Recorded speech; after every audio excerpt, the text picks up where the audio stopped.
Okay. Any norms we would want to talk about? I mean, I guess being respectful of each other's ideas always are a good Yeah, one. Mm-hmm. kind of everything we have been doing, I feel like. Right.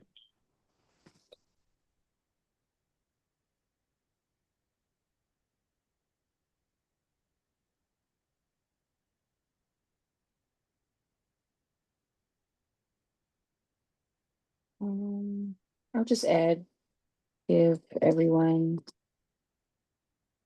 a chance to share. Sure. Hmm. Mhm. Beautiful. All right. Yeah. Sounds good to me. Okay. I guess moving on to how is everyone doing? I'm doing good. I'm ready for summer Hmm. and MCAP starts. And something about MCAP makes me feel like the school year is just right there and it's over. I did not know we agreed to June 16th being the last day. So that kind of like threw me off, but Yeah. life goes on. Wait, it's not the 11th. Oh my. Oh, and I should Because look of the forward. snow days. When we vote for that? But Wait, anyway, I always thought that snow days were already like implemented in the school year. I did not know that just because we had those three that we would have to go back 3 extra days. That's crazy. wait, they Yeah. added the three? That's what my math coach said today, Hmm. that our last day is the 16th. But I didn't understand what the point of the virtual days were if they were just gonna end the school year later. Well, that's No, what I because technically saw. we didn't have school that Monday and Tuesday. Mm. Those were already built into the school year. Oh, I don't know. Yeah, because they Like did that same thing last year too. there's three like 3 oh, days. through 3 snow days, and then it moves to virtual. That's what I thought, but That's what I I thought. don't I think know. they already built it into the school year, the 3 snow days. Well, I Oh, know but the we last did day of have school a half day. Remember, we had a couple of delays because because of the of the storm and weather. stuff. Yeah. Did It's those just a count? delay. Like, did they add up eventually, I guess? I don't know.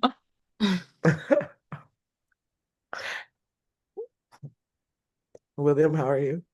I'm doing pretty good.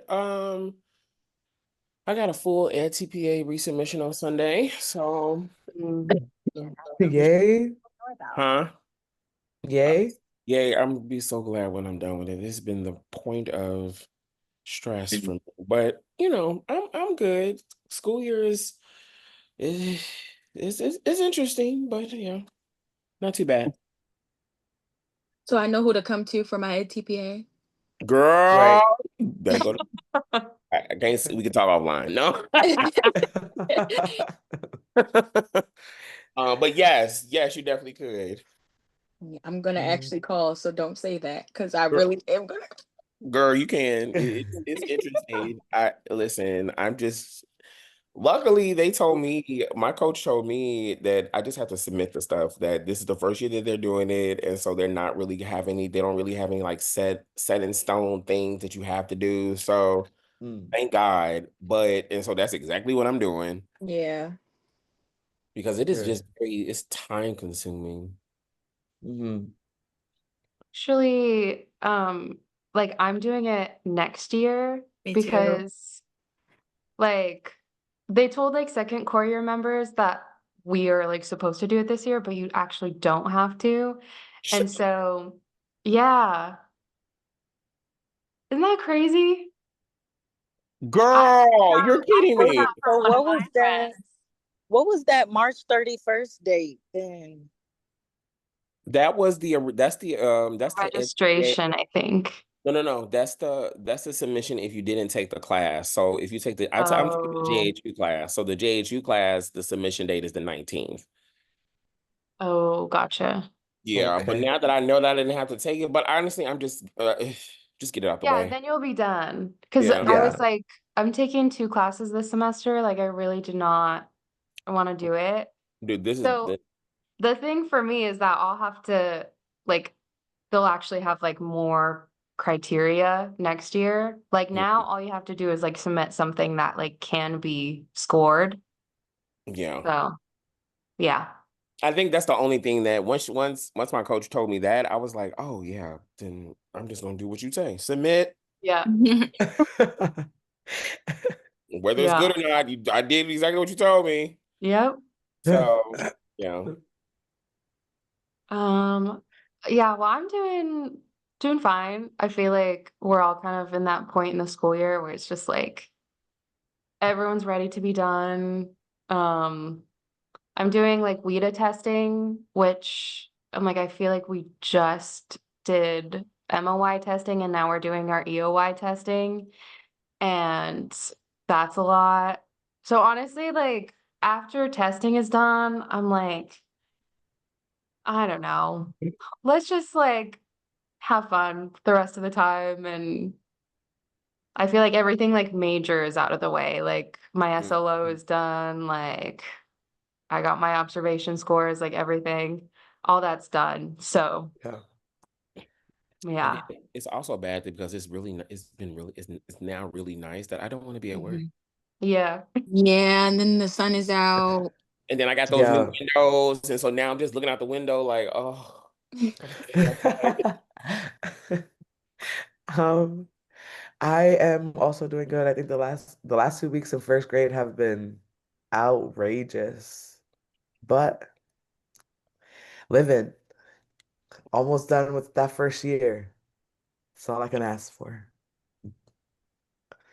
I'm doing pretty normal, pretty good. I agree. Like the last 2 weeks have been kind of crazy. Like they've just been so hyped up. But other than that, like pretty good. Then MCAP is next week. So yeah. Oh, alrighty. Beautiful, guys. Okay. I guess moving on to the reading rights law success story. I'm guessing we all read it and we're all up to date with that. Um, but I guess first question it says, what can you learn from this parent's advocacy journey? What went well? What was challenging? We don't have to go in this order, by the way. I'm just writing the names just to be ready. Yeah. I think something that stood out to me was like how that lady, like it was a quote in there, and she said, I turned my anger into something else, advocacy. And I really Hmm. liked that because it was just like a lot of the parents, they just kind of come into the IEP meetings and they don't really know much. And how they were also saying in that article about how the school does testing, but sometimes it's not as much testing as the actual student needs. And the Hmm. parent does know the student the best. So it's like everything that is being implemented isn't always going to be working for that student. And so, how can the parent be like, know what is, how do you make the parent, or not make, but how can the parent be more, I guess, uh, attentive when it comes to knowing what their student needs? And I don't know, like, yeah. Yeah. I agree with that. I also think that there was a quote that when she like wrote to like write, and they told her like stop playing the victim and being the overly sensitive parent. I thought that that was like very an impactful way of saying that, telling the parent not to like let her emotions like cloud her better judgment and like actually seek information to be able to like not only like have these emotions that are completely valid, but also back up everything that she is saying with actual facts.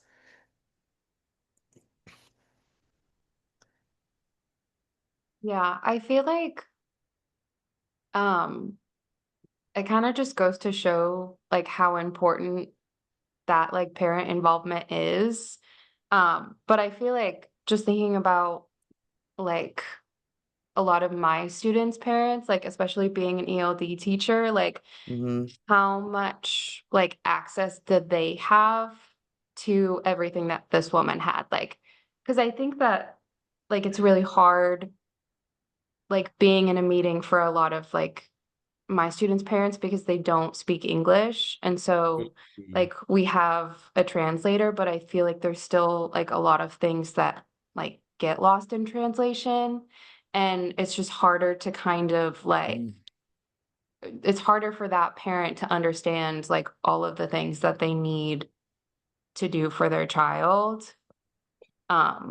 Because like, you know, like sometimes, you know, the teachers don't fully like understand all of the expectations that they should be putting forth for these students. But like, and it's nice to have a parent who is like really willing to fight for that, but it's also like how much like access do like parents have to that. Yeah, I said Yeah. something. Oh, go ahead, William. Go ahead. Go ahead. I said something kind of similar to the both of where I feel like advocacy is important, so they need to know their rights and understand what's happening in those different meetings, so IEP meetings or 504 meetings. They need to understand it. But I also said something similar to Anahi about just like different schools have different systems, and I believe that we don't all have the same access. So for example, my school, how can I say it? I think, okay, for one, we are growing with um ELs, MLs, ELs, MLs. Am I saying it right? Okay. We're growing in that space, but we don't have translators. We don't have Spanish speaking. We don't have people that are speaking both languages. So there's a barrier there. And I do feel like a lot of them also have IEPs or 504s. So then that's where I'm like, okay, how does a parent advocate if they don't, if for one, they're not understanding, they're unable to communicate. There's children I've also noticed, our students who are able to speak English and their parents aren't, they're not communicating the right things to their parents as well. So I've been noticing a lot of different barriers with that. I think the biggest lesson for me was that advocacy becomes effective when it's informed and backed with data. Like data is everything. And then parents can grow from feeling powerless to becoming like experts and knowing about what's going on with their children and stuff. And it's just all about being actively informed. And then actually to add on to what you guys have been saying about like um the what was challenging, to go into a little bit of that, it's kind of like uh the ability to like combat the inaccurate data that they presented her with. Like she had the opportunity to be able to find all of these resources to be able to advocate for her child. But like I guess going back to like the ML learners or families that don't have that those opportunities, like they would be stuck with like, oh, okay, like is that if that's what you say the data says, then yeah, sure. Like there's a barrier in like them being able to understand what really is going on because like point like dangling data in front of somebody, like half the time they'll just be like, oh, okay, that makes sense. Yeah, they don't fully understand. Well, the parents don't fully understand, I feel like. Mhm.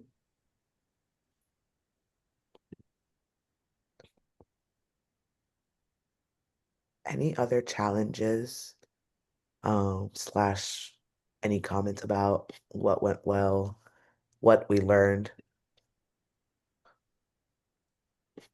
I think, I don't know if you guys said this, but oh, sorry. No, go ahead. Or I was gonna say, I think another challenge is being able to have enough time to genuinely meet with the parents and the parents knowing. Did you guys already say this? Oh, No, we okay. No, haven't. you're good. Like knowing what's actually in the IEP and what's going on and things like that. Because I know, like in our IEP meetings at school, we just kind of like brush by of like what's going on and stuff like that. And then like, and does the parent like really understand the new goals and the grade level standards that they will Hmm. be meeting and stuff like that? So it's like even when the mom advocated for her sons and stuff like that, she had to go in her own, she had to go out her way to just find all this research about Right. like what is best. So like what are we doing as schools in the district to really inform parents of what the students are doing, even on a gen ed level? Like, do the parents really understand what's going on with their child and what they're doing in school? Mhm. That's a good point. Yeah, it made me think about like not to go on a tangent, but really quickly, it made me think about how like my pre-K to two special educator, like I think she's a really good special educator. Um, so like I've had IEPs where like the parents like don't really know much, so they're just like, oh, okay, yeah, that makes sense. And like in our circumstance, like I know that our special education teacher does really well, but like in other circumstances, like if they're misinformed or if they don't have the opportunity to get information, then they're not gonna stand up for anything because they don't know better. Yeah. Mhm. Um, okay, so moving on to I was just gonna say, like, really oh yeah, quick. sorry. Go ahead, go I ahead. think like one more, I think the thing that's challenging is also like it's important to have like someone in admin or to like have your principal be able to like challenge Mm, those like I don't know. I like at my school, like we actually had our principal come in to an IEP meeting because I was trying to advocate for one of my students who have constantly getting turned away from an IEP because he's um an ML, and it was just constantly like, oh well, he doesn't know the language yet. We need to like give him more mhm, time. But also like he doesn't communicate, like he's not where he should be in his home language either. So I think like it's just like nice to have like a principal who will also like go to bat for you, because I feel like, teachers do know their students pretty well. mm. And like if they're seeing all of these patterns, I think it's so important for admin to like be involved in that process and really like insert themselves into like making sure that those students have the services that they need. And that was it. Definitely. No, yeah.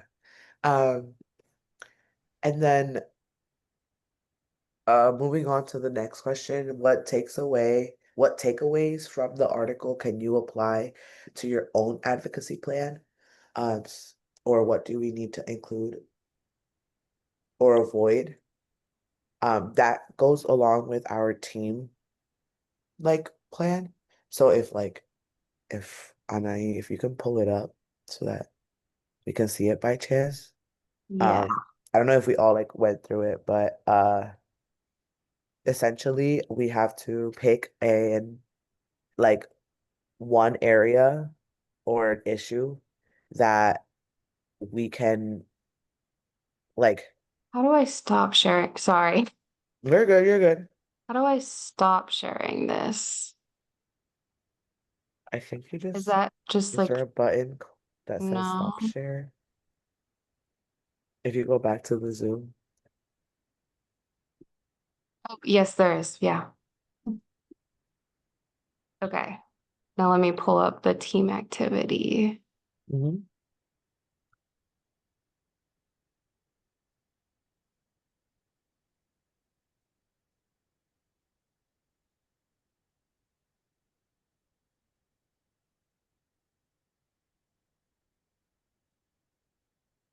But I guess while she's pulling that up, essentially we have to talk about a current issue slash a debate that is happening or related to special education. She gives us a list of them, but they're based on the readings that we had for this week. So thank you. Mhm.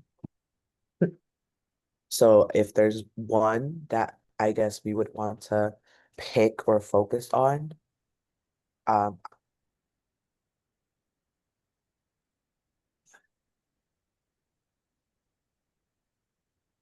Also, this specific circumstance, the story with rights law talked about the absence of special education, the absence of certification by special educators. Yeah. So like that's I guess one that we can also think about. But there's other um articles that talk about different things. So So I think takeaways for the some takeaways that I have over here is data collection. So like grades, assessment, and hmm behavior. Um Clear goals for the student, consistency and follow up. Um and then I guess one thing to avoid would be like going in unprepared. That's what I Okay. does Um, that make sense? I want to hmm add on to William because I also had consistent communication with not just the families but the team members. I hmm think that every service provider, everybody that has that student or students, the communication should be there. hmm I also had data. I had some more examples of just student progress, what they need, and the evidence showing their needs. Um, because I also think we get into things where we have our students in, for example, self-contained. For example, at my school, the related arts, they aren't, I'm going to be honest, they aren't giving accommodations, they aren't Yeah. following the IEPs, but then it's like, he's so bad. And I'm like, you don't even know him because you're not doing Right. what you need Right. to do to ensure that he'll be successful in the class. So making sure that you're actually doing what you need to do and then collecting the evidence and the data to show, okay, this is a behavior that isn't changing or they hmm are unable to do this. Um, and then something to avoid. I had a couple of things, but I want to say I put being getting emotional because I hmm have been very confrontational this year in IEP meetings and I didn't have to be. Yeah. And I just don't play when it comes to kids and I start to I advocate and it gets a little strong. So hmm maybe just calming it down a little bit. When I am advocating, I Yeah. don't have to get so emotional. I think it's just because I'm like, I'm young trying to regulate my emotions too. Right. So, yeah. Yeah. Yeah, I also actually um make like I also had that with like things that we need to avoid. It's like I guess something that we need to include in our advocacy plan, I guess, is like making sure that we like give space to think before we act in the same way that like that parent needed that time. 'Cause like you said, like it's good that you don't play about kids because we shouldn't. Like, these are children. I agree. Um, so in terms of which one, William and Janae and also Madison put in the chat that it all kind of mentioned family engagement being something important. So if like a couple people think that, like Anai, I don't know if you have any strong inkling, um, or any thoughts that you want to share Yeah, I about. feel like I mean, I would be good with family engagement. I feel like I could also like personally, I feel like gender and racial disparities is something that I see like a lot, especially with my students. Mhm. Um, but I could also do family engagement. Wait, can we slow down for 1 second? Elise, Yes. Hmm. the comment you just made right before you said, um, it's good that you don't play about your kids. What did you say before that? Oh, I said making sure that we like s remind people, or I guess like think before we act in order to be able to like act accordingly, essentially.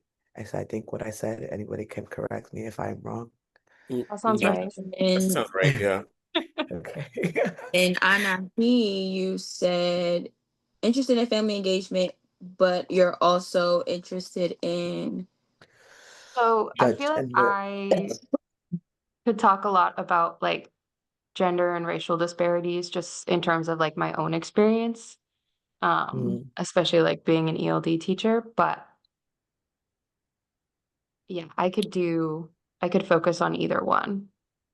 yeah, I do think that that one is a little bit interesting as well because like there was one of the articles was talking about how um like black boys get like like labeled for IEPs more often than anybody else.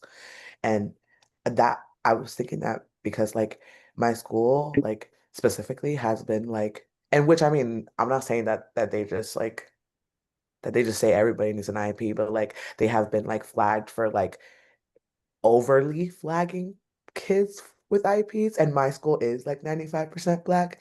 So when I read that, it kind of made me think about my own school. And I thought that was very interesting. Yeah, me too, honestly. I thought about in it as well. fun fact, when I started the school year, I had 15 kids and 13 of them were black boys. Look at So that. statistics are telling us something. Yeah. There you And go. I have 10 now and I still have 8 boys. So There you go. So which one would we like to create our advocacy plan around? I, I don't mind yeah, gender and racial disparities if everybody agrees. But okay. Does anybody really like would rather have something else? I'm impartial. I don't mind either or. So we can do gender and racial disparities for me. Madison, what do you think as well?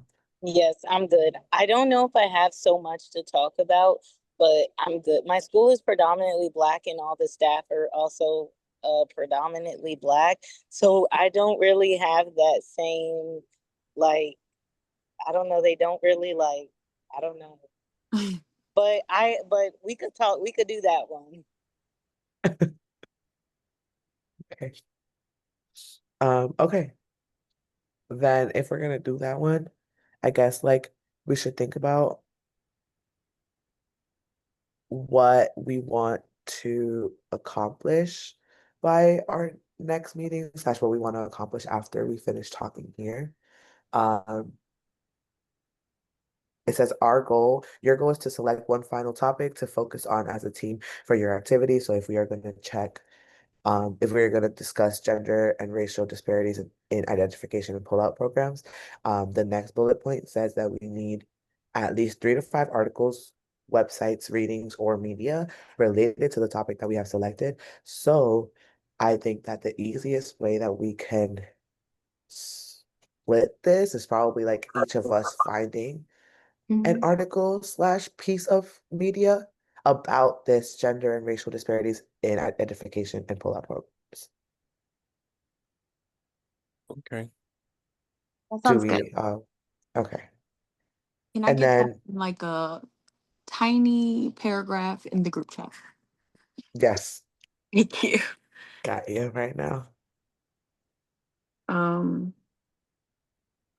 so just to make sure, Anahi and Maddie, do you have any takeaways that you would like me to add Or, before we go to our discussion about our rationale for our topic? Yeah, I was just gonna say data collection and implementing more like mm, scaffolds and things, because I feel like even now, like, I don't really like, I implement sometimes things, and I don't really collect data that much outside of like progress monitoring and things, and I need to do more of that, especially to like keep track of what's going on. And even like the lady in the mom in the first article, of how she was saying like write down everything and track everything. And it's just like I need to do a better job of doing that, especially when working with the students with IEPs in my class. mm. Yeah, I literally have a journal with a student's name on it that I've been writing in since I've met him. So Very cool, actually. What was Um, that last question again? Sorry, I don't have what um, I don't takeaway know how to pull up the notes. what takeaways from the article can you apply to your own advocacy plan, and what do you need to be sure to include or avoid? Okay. Um, yeah, I mean, I think like going back to that like data collection, like mhm, just in terms of like my own students, I feel like I don't know, I feel like this year has been like difficult because like I do have a lot of like students with special needs. And so like trying to like understand like the services that I need to provide as an ESOL teacher, but also like as like the other services that are needed for students with disabilities and like where they should kind of like come together. mhm, Um, because I think like especially when you're learning language, it's so like there's so many different ways to learn it. So mhm, just like really like being up to date on like I don't know, just really like understanding. I don't know if that necessarily relates to the article that much, but um yeah, just kind of like understanding that like intersection of like students who are MLs but also special needs. mhm. No, I mean, and I feel like that will go perfectly with the topic that we specifically are choosing anyway, because it kind of brings in the fact that like no matter what, like parents slash the people like everybody who is related to an IEP should be well informed, whether it's Mhm, with data, whether it's with like knowing the child one on one. mhm. Yeah.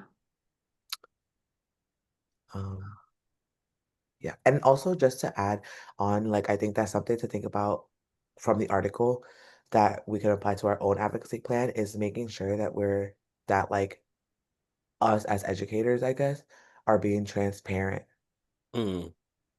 with like things like statistics, like like things like that, if that makes sense.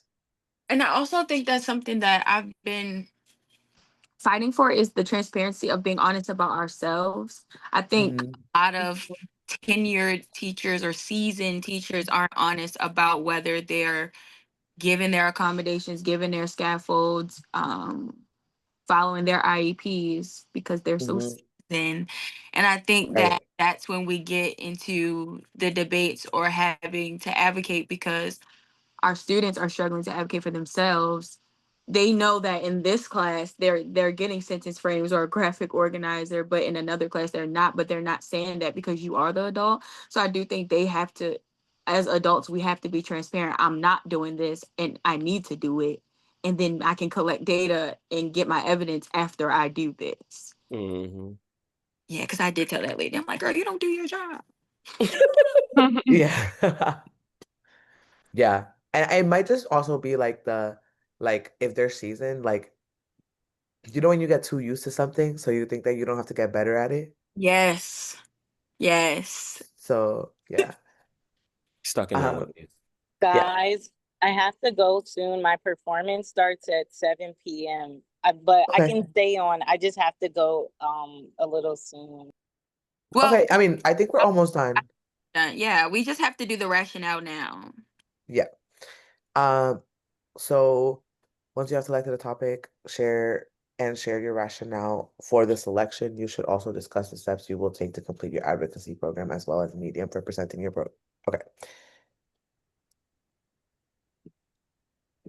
So based on this, like I said, if we're gonna all look for an article kind of, your goal is to understand the background and current status of the issue. So like we talked about the statistics of Black boys and also like working with students that are ML learners and working with populations that are a variety of different racial backgrounds and how we have personally seen that impact the children that we work with. So I think that could be part of our rationale. Okay.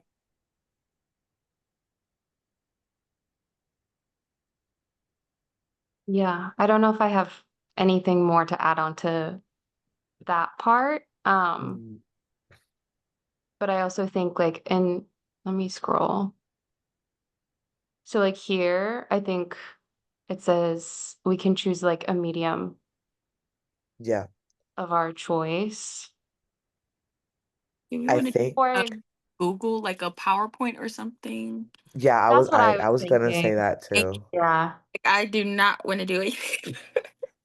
Mm, no, no. I think a Or PowerPoint. Yes. oh, Yes, I I was would gonna get s- about point. I was gonna say, what if we recorded a podcast only in the sense of like if we met like this again and somebody recorded it so we don't have to write down anything? I mean, That that was just something that I thought of. We don't have to do that. I was just thinking that. would she let us do that? Well, it does say record a podcast in one of the options. How do we feel about? Um, I think that that could work. I think that we would have to talk about like can you scroll up a little bit? Yeah. Um, the once you have selected your research, you will create an advocacy plan. The goal is for your advocacy plan to be provide leadership and advocacy related to the topic we've chosen. And then we have to make sure that these things are included. So if we wanted to do a podcast, maybe we want to like split up the different things that we need to talk about, like an introduction, rationale, goal or mission, and then talk about our research. Like, Mhm. I guess my question is like, how would we Do that in a podcast. do, yeah, or like, how would we like split it up in order to be able to make it a like functional, like well flowing.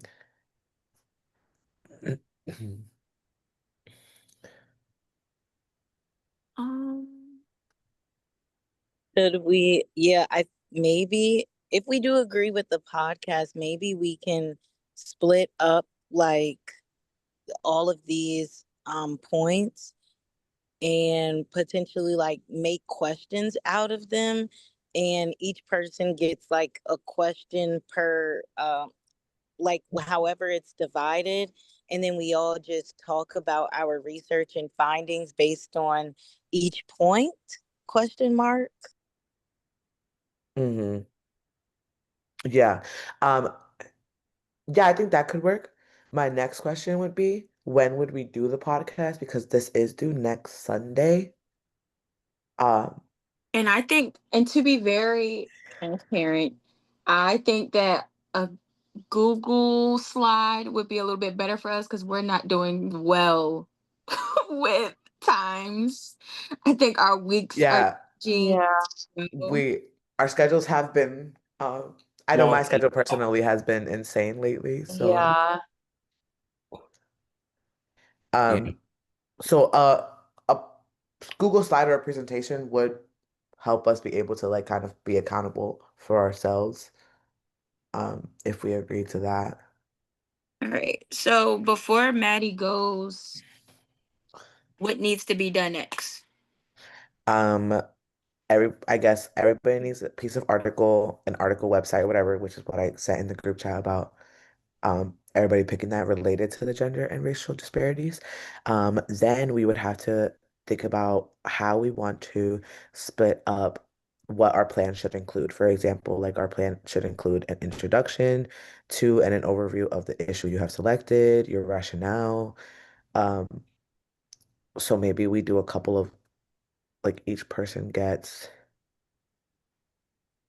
So can I ask a clarifying question? yeah, So with the source that we're supposed to find, yes. the way I'm reading it is that are we basing all these bullet points based upon our individual source, or okay, No, I think it's like the sources are all going to be about the same thing. So I think the sources are going to help drive write it. or be like exactly or be like points of like talk or points of reference in our actual like because for example like specific action steps that you can take as an advocate and leader, like maybe one of us finds a really good article that has to do with that, or alternatively we split up the components before we find our articles.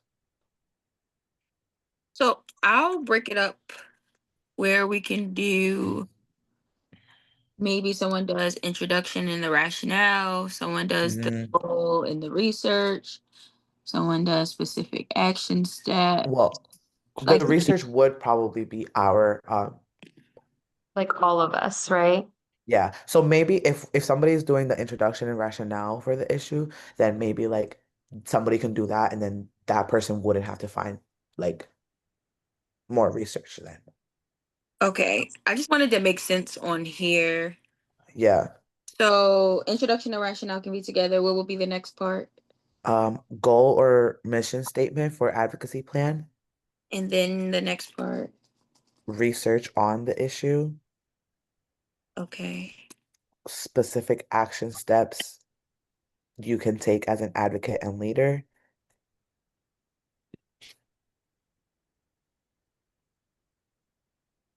Specific action step. Is that it? I think. potential constituents or allies to invest in your plan,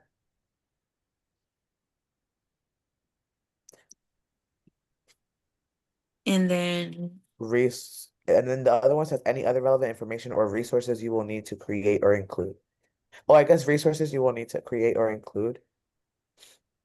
well, I'll put everyone for that.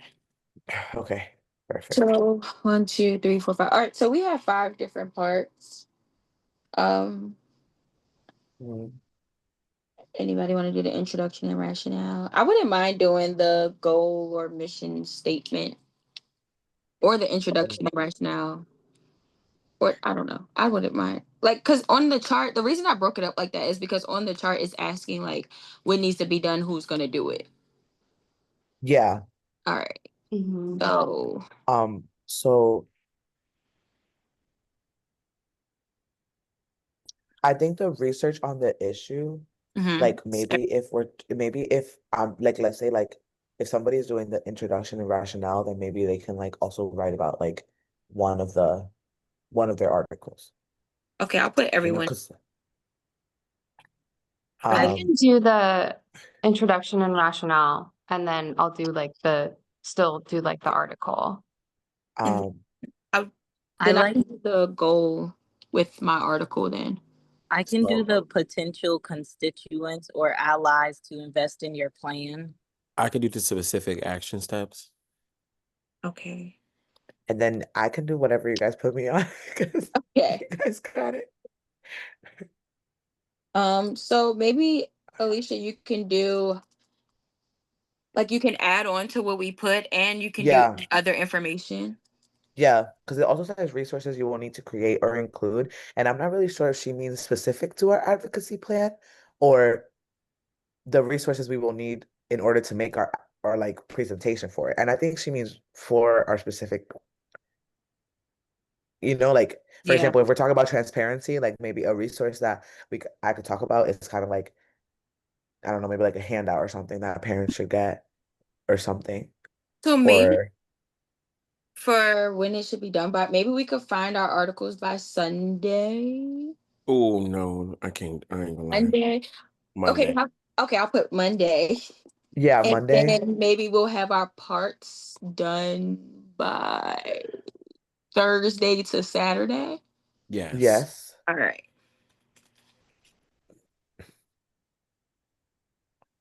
All right, we're done. We can start recording. All righty. Beautiful. Goodbye. I See mean, you. Bye Good bye. luck. Have so much fun. Good luck. Thank you. Um, I already already forgot how to stop recording. Yeah, I was gonna say, let's not end Um, this until we stop recording. hold on. Maybe press on the Do it. corner that says record. Record. Hold on. I'm gonna stop sharing for a second. Okay. Now, recording. Here we go. There it is.